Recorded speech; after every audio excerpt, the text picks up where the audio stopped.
Start. अध्यक्ष महोदय, आज सदन के सामने जो बाढ़ और चक्रवात के बारे में हम लोग बहस कर रहे हैं वह निश्चित रूप से देश के सामने एक महत्वपूर्ण सवाल है।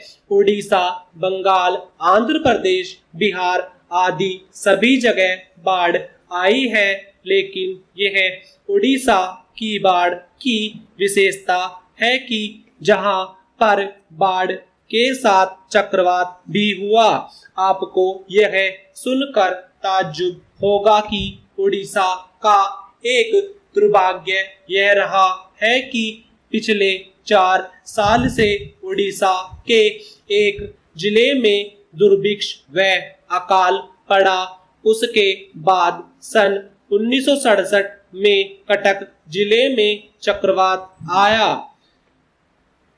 परिणाम स्वरूप यह दोनों जिले मुख्य रूप से क्षतिग्रस्त हुए हैं। कटक जिले के भी कुछ हिस्से में क्षति हुई है। मेरा यह सरकार के खिलाफ आरोप है कि मेरे चुनाव क्षेत्र में पूरी जिले में 26 तारीख को जब चक्रवात हुआ तो आपको यह जानकर ताज्जुब होगा कि उसके बारे में मैंने प्रधानमंत्री जी को चिट्ठी लिखी और मैंने उनसे आग्रह किया कि वह खुद वहां पर जाएं या कुछ मंत्रियों को भेजें, लेकिन वह तत्काल वहां पर नहीं गए।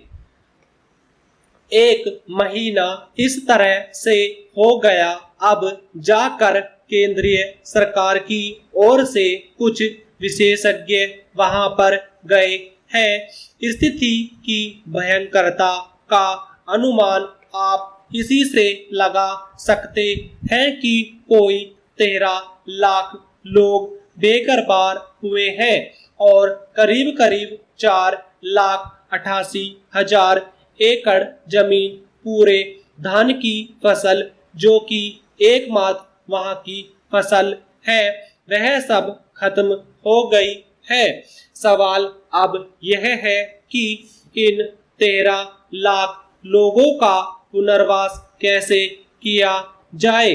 मेरा पहला सुझाव है कि वहां राहत कार्य के लिए राशन मुफ्त दिया जाए और तब तक दिया जाए जब तक वहां और कोई इंतजाम नहीं हो जाता। आपको यह भी पता है कि वहां पर बच्चों की पढ़ाई काफी पीछे पड़ गई है। हाई स्कूल और प्राथमिक स्कूल गिर चुके हैं, इसलिए वहां के बच्चों की फीस माफ की जाए और परीक्षा कुछ समय के लिए स्थगित की जाए।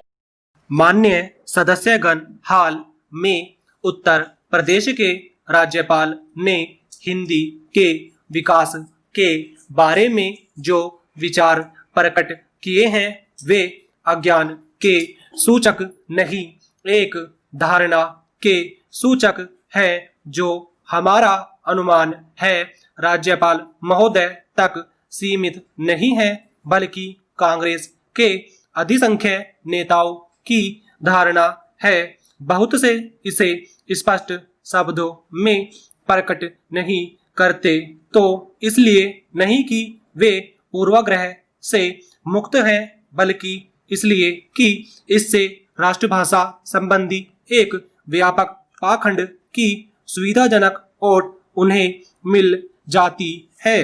राज्यपाल महोदय ने इस बात पर बहुत जोर दिया कि हिंदी का विकास अखिल भारतीय दृष्टि से ही होना चाहिए। सुनने में बात बड़ी अच्छी लगती है। यह बात और भी अच्छी है कि इस भाषा का विकास अखिल मानव जाति के कल्याण की दृष्टि से ही होना चाहिए, लेकिन जो लोग इस ढंग की बातें करते हैं वे न भाषा विकास के नियम समझते हैं, न किसी भाषा के विकास में कोई योग देते हैं। इस तरह के लोगों की कृपा केवल हिंदी पर होती है, क्योंकि हिंदी को संभाव्य राष्ट्रभाषा का नाम देकर इस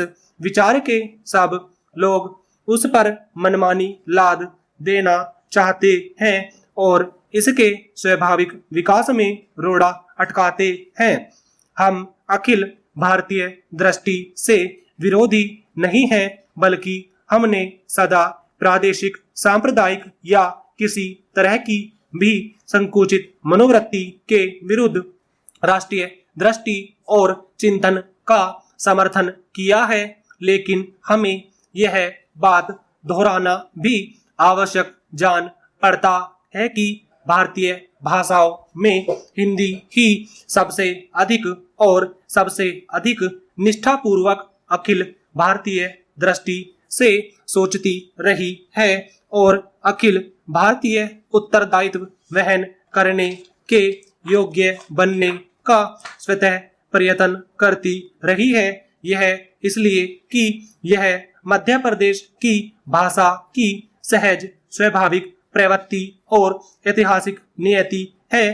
केंद्रीय सरकार राज्य सरकारों को राज्य की भाषा के विकास के लिए अनुदान देते हुए यह आशा या मांग करे कि राज्य अपनी भाषा विकास में योग देते हुए एक व्यापक दृष्टि को पनपाने का प्रयत्न करे, तो यह आशा या मांग सही